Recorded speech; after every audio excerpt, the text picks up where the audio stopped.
Here's the problem.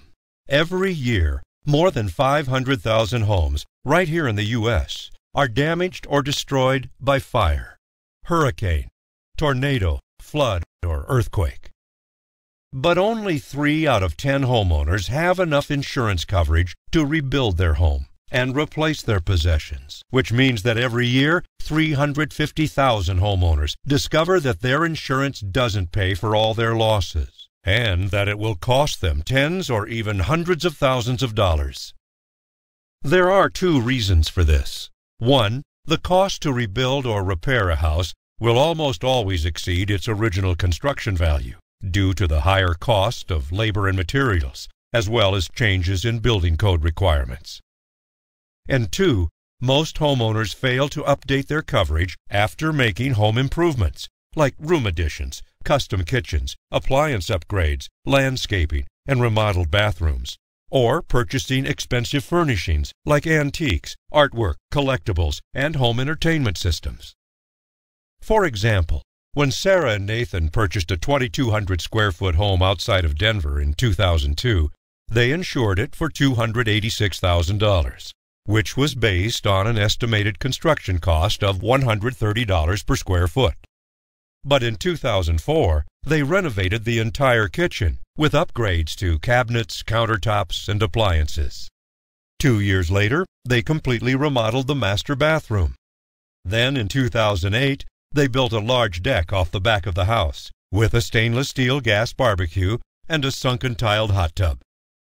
But late one night, during the winter of 2010, the water heater ignited a gas leak in the garage, which exploded and caught the house on fire. No one was injured, and the fire department showed up within minutes. But by the time the fire was extinguished, most of the house was already destroyed. Unfortunately, the cost to reconstruct their home was estimated at $210 per square foot, not the $130 they had insured it for, which meant that the cost to rebuild their home was $546,000, not the $286,000 it was insured for. So they could only afford to rebuild their home with smaller bedrooms, 1 less bathroom, and no entertainment room.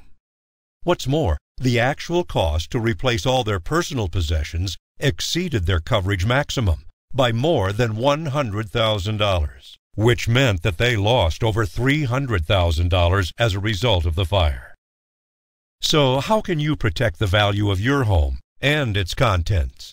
Simply add guaranteed replacement and personal property endorsements to your homeowner's coverage to pay for the actual cost of rebuilding or repairing the damage to your home, including all of the improvements you've made and all of your possessions as well. For example, Sam and Caitlin's home outside Atlanta was flooded in 2009, under 4 feet of muddy water when the Chattooga River rose over its banks after torrential rains. All their home furnishings on the first floor were ruined, including appliances. The flood warped the flooring and buckled the walls, eroded sections of the foundation, and ruined all their landscaping too. So their home needed major reconstruction. Fortunately, they had added flood coverage to their homeowner's insurance, as well as both a replacement cost and personal property endorsements. So not only could they afford to rebuild their home, just as it was before the flood, but they were able to replace all of their furniture and appliances, even the antiques they had collected. They also got an allowance to pay for temporary lodging while their home was being reconstructed. So ask yourself this.